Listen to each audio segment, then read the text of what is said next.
Hello दोस्तों, तो आज की इस वीडियो में मैं सोल लैंड 2 की आगे की नॉवल को कंटिन्यू करने वाला हूँ। तो इस एपिसोड की शुरुआत भी बिल्कुल उसी लास्ट सीन से शुरू होता है जहाँ युहाओ खाना बना रहा था। तो ये दोनों लड़की आपस में बातें कर रही थी। हम हुआ युहाओ को देखते हैं जो केके और जूसी को चिल्लाते हुए कहता है, चलो ठीक है, तुम दोनों आ जाओ और रोस्ट मीट बन के तैयार हो गया है, तो तुम दोनों अब इसे टेस्ट कर सकती हो। और इसे देख के जूसी हैरान होते हुए कहती है, ये क्या है और ये हाकचा क्यों है? और केके कहती है, यह मीट तो अब भी गुलाबी है। तो युहाओ कहता है, अगर तुम लोगों ने इसे जल्दी नहीं खाया तो ज्यादा देर तक इसका अच्छा वाला टेस्ट नहीं रहेगा। और केके कहती है, मुझे ऐसा लग रहा है जैसे कि मैं बुलेट खा रही हूँ। और जैसे केके इस पीस को खाती है तो ये काफी ज्यादा हैरान होती है और यह मन में कहती है, इस मीट का फ्लेवर तो काफी अच्छा है और यह एक ही समय पर टेंडर मिलो क्रिस्पी है और आज से पहले मैंने कभी भी इतने लजीज रोस्टेड मीट को नहीं खाया है। और फिर यह हुआ युहाओ से कहती है, ये तो सच में काफी ज्यादा लजीज है और जल्दी से अब मुझे ये और दो। और तभी जूसी भी इसे खाने लगती है और क्योंकि केके और ज्यादा मांग रही थी इसलिए हुआ युहाओ उसे और देने लगता है। लेकिन तभी युहाओ का ध्यान जूसी पर जाता है तो वो देखता है कि वो इसे खाते हुए काफी रो रही है। और तभी हुआ युहाओ भी हैरान होते हुए कहता है, अरे इसे क्या हुआ? और केके भी हैरान होते हुए कहती है, जूसी क्या हुआ, तुम एकदम अचानक से रोने क्यों लगी? और फिर जूसी रोते हुए कहती है, मुझे लगा था कि मुझे ये फ्लेवर दोबारा कभी भी टेस्ट करने को नहीं मिलेगा और मैंने कभी नहीं सोचा था कि मुझे डैड का फ्लेवर दोबारा से टेस्ट करने को मिलेगा। और इस चीज को सुनकर हुआ युहाओ के भी तोते उड़ जाते हैं और यह भी काफी हैरान होता है। और जूसी बताती है कि मेरे फादर टाउन की सबसे बेस्ट शेफ थे और उन्हें काफी खुशी मिलती थी जब वो मेरे लिए और मॉम के लिए कुकिंग करते थे, लेकिन मैं फादर के रोस्टेड मीट के फ्लेवर को कभी नहीं भूल पाई। हालांकि उन्होंने जंग में अपनी जिंदगी को खो दिया था जिस वजह से मॉम को काफी ज्यादा बुरा लगा और वो काफी बीमार हो गई और फिर वो भी गुजर गई। और इस फ्लेवर को टेस्ट किए हुए पूरे 10 साल हो चुके हैं और मुझे तो लगा था कि मैं इस फ्लेवर को दोबारा कभी टेस्ट भी नहीं कर पाऊंगी। और इनकी कहानी को सुनकर हुआ युहाओ को भी काफी बुरा लगता है और यह मन में कहता है, जूसी सैनपाई बिल्कुल मेरी जैसी ही है क्योंकि हम दोनों ही अनाथ हैं और शायद इसी वजह से उस समय इनका वो एक्सप्रेशन आया था जब इन्होंने मेरे अनाथ होने वाली बात को सुना था। और फिर हुआ युहाओ कहता है, मेरी मॉम भी एक बीमारी की वजह से गुजर गई थी और ये दोनों ही एक दूसरे की हालत को देख के काफी उदास होने लगते हैं। इस वजह से केके को काफी गुस्सा आ जाता है और यह चिल्लाते हुए कहती है, आखिर तुम दोनों ये क्या कर रही हो? ये सब पास्ट की बातें हैं, इसलिए उस बारे में सोचने का कोई भी मतलब नहीं है और बेहतर यही रहेगा कि सोचा भी ना जाए, बल्कि उन वंडरफुल चीजों के बारे में सोचो जो तुम्हारा इंतजार कर रही हैं, जैसे कि यह हमारा डिनर। और फिर ही दोनों ही केके के सीरियस फेस को देख के काफी हंसने लगते हैं। तो केके चिल्लाते हुए कहती है, आखिर मुझ में इतना भी फनी क्या है? जूसी तुम जो आधी हंस रही हो आधी रो रही हो, क्या तुम्हें इस तरीके से बिल्कुल भी शर्म नहीं आ रही है?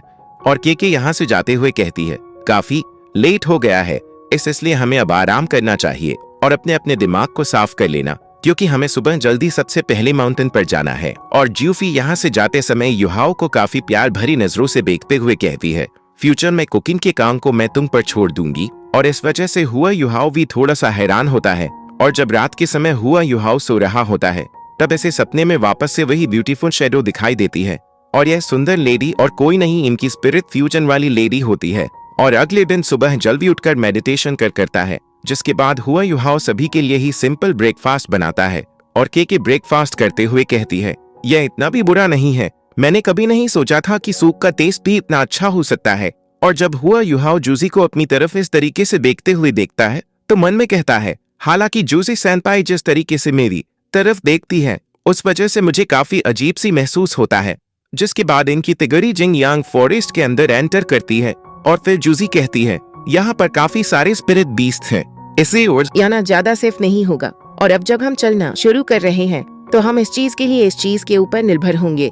और इतना कहकर juicy land detection spirit device को बाहर निकाल लेती है और इतने ज्यादा बड़े स्पिरिट डिवाइस को देख के हुआ युहाओ भी काफी हैरान होता है। भाई लोग, इस एपिसोड के अंदर जुजी का सीक्रेट खुलने वाला है और इसके जो इरादे होते हैं उन्होंने यहाँ तक कि हुआ युहाओ को भी अंदर तक हिला दिया होता है। तो चलिए मिलत जानते हैं कि जूसी ने किन रहस्यों को छिपा के रख रखा है और फिर हम इन तीनों को ही उसी स्पिरिट डिवाइस के अंदर देखते हैं, जहाँ पर जूसी बताती है ये लैंड स्काउटिंग स्पिरिट डिवाइस है और हमारे सनमून स्पिरिट डिवाइस एकेडमी ने इसे इन्वेंट करने में अपने पूरे 30 साल बिताए हैं। और यह काफी हाई डेंसिटी के एलॉय से बना हुआ है और यह यहाँ तक कि लेवल 6 से जो नीचे के 8P डिवाइसेस है उन सभी के अटैक के सामने ये बड़े ही आराम से टिक सकता है।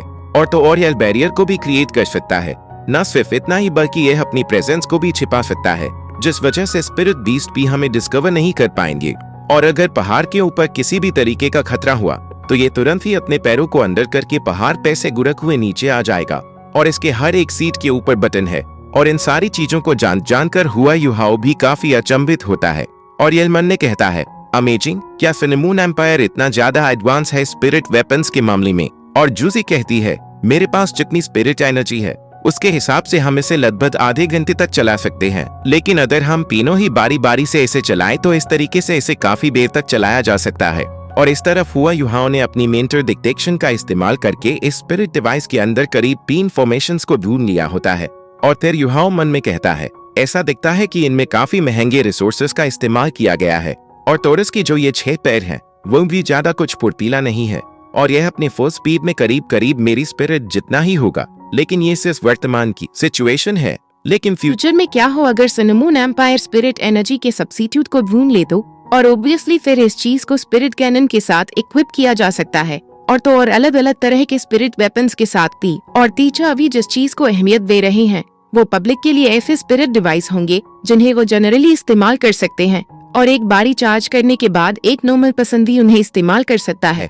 और उस फ्यूचर को इमेजिन भी करना काफी मुश्किल है। और तभी जूजी कहती है, वैसे तो स्पिरिट डिवाइस को एम्पायर की सबसे ज्यादा एडवांस टेक्नोलॉजी से बनाया गया है, लेकिन सच्चाई तो ये है कि यह अभी अनाड़ी है, आलसी है और भर के इसमें प्रॉब्लम्स है। और इसके रिजल्ट को इम्प्रूव करने के लिए हम सिर्फ निरंतर प्रयास ही कर सकते हैं। लेकिन अगर भविष्य में किसी ऐसे एनर्जी सोर्स को डिस्कवर कर लिया गया जिसे स्पिरिट एनर्जी की जगह पर इस्तेमाल किया जा सके तो फिर इसे एनहेंस करना काफी आसान हो जाएगा।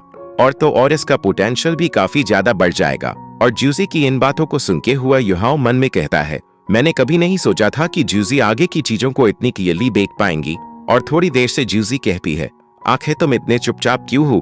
क्या तुम्हें इस चीज का डर लग रहा है कि हम जो इतनी तेजी से एडवांस हो रहे हैं तो कहीं हम तुम्हारी कंट्री के ऊपर अटैक न कर दे? और फिर हुआ युहाओ कहता है, टेक्नोलॉजी को एडवांस करने का जो सबसे बड़ा उद्देश्य होता है वो कंट्री के सिटीजन्स को प्रोटेक्ट करने का होता है। लेकिन एक बारी जो जंग शुरू हो जाती है तो इससे सिर्फ सबसे ज्यादा आम लोग ही पीड़ित होते हैं। जिस पर जूजी कहती है, हाँ, टेक्नोलॉजी का इतनी तेजी से एडवांस होना ये भी हरदम अच्छी चीज नहीं होती है, जो कि सिनेमून एम्पायर की एडवांस टेक्नोलॉजी की वजह से यहाँ के जो रॉयल्स हैं वो काफी सुस्त हो गए हैं और वो अपना काम ढंग से नहीं कर रहे हैं, जिस वजह से लगातार सामाजिक संघर्ष काफी ज्यादा बढ़ता ही जा रहा है। और यह इस हद तक बढ़ गया कि हाल ही के सालों में यहाँ के नागरिकों ने काफी बार दंगे किए हैं। और क्या तुम जानते हो कि इस दौरान का सबसे अच्छा राजनीतिक निर्णय कौन सा है? तो हुआ युहाओ इसका जवाब देते हुए कहता है, आंतरिक संघर्षों को शांत करने के लिए जंग का शुरू करना।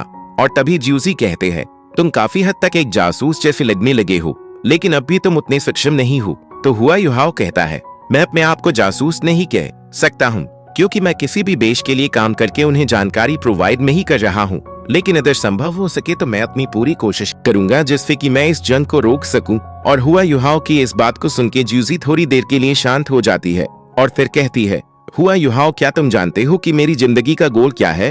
और तभी जूजी एकदम अलग पसंद में बदल जाती है और एकदम खती तरीके से कहती है, वैसे तो मुझे भी जंग से नफरत है, लेकिन मैं अपने फादर का बदला लेना चाहती हूँ और मेरी जिंदगी का सिर्फ एक ही उद्देश्य है और वो उद्देश्य स्टार लू को तबाह करने का है। और जूजी की इस बात को सुनकर हुआ युहाओ भी थोड़ा सा चौंक जाता है और मन में कहता है, तो जूजी का पास्ट कुछ ऐसा है जिसके बारे में किसी को कुछ भी नहीं पता है। और फिर जूजी वापस से नॉर्मल होते हुए कहती है, क्या तुम्हें ये सुनकर बुरा लगा? मैं जानती हूँ कि तुम स्टार लो एम्पायर के एक आदमी हो, इसलिए मैं उम्मीद करती हूँ कि भविष्य में हम बेटर फेज में ना मिले। और इसकी बातों को सुनकर युहाओ मन में कहता है, ये कुछ ऐसा नहीं है जिससे कोई भोला भाला स्पिरिट मास्टर कहे, और आने वाले समय में ये सुंदर प्यारी लड़की हमारी सबसे बड़ी दुश्मन बनेगी और हमारे देश के लिए काफी बड़ा खतरा बन जाएगी और शायद उस समय मुझे इसे मारने की भी जरूरत पड़े। और तभी युहाओ इसके बारे में याद करने लगता है और परेशान होते हुए कहता है, नहीं, मैं ऐसा नहीं कर सकता हूँ, इसका पास्ट बिल्कुल मेरे जैसा ही है, बिल्कुल मेरी तरह काफी दुख भरी। फिर युहाओ हंसते हुए कहता है, अगर तुम्हारे यही विचार हैं तो फिर तुम क्यों मुझे इतना कुछ बता रही हो? और तभी जूसू साउंड प्रूफ स्पिरिट डिवाइस को इस्तेमाल करती है, जिस वजह से अब कोई तीसरा इन दोनों की बातों को नहीं सुन सकता है। और फिर जूसी काफी प्यार भरे अंदाज से कहती है, तुम अब भी काफी छोटे हो और अब भी तुम मेरे दुश्मन बनने के काबिल नहीं हो, लेकिन अगर सच में किसी दिन मुझे बैटलफील्ड में लड़ने की जरूरत पड़ जाए तो मेरी यही इच्छा है कि मैं तुम्हारे हाथों में मारूंगी, तुम्हारी बाहों में, और जब भी मरूं मॉम डैड के उस क्लेवर के एहसास के साथ ही मरूं। क्या ये काफी अच्छी चीज नहीं है? और इसी के साथ हमारा एपिसोड यहीं पर एंड हो जाता है। यदि अगर आप लोगों को वीडियो अच्छा लगा हो, लाइक शेयर सब्सक्राइब जरूर कर लें।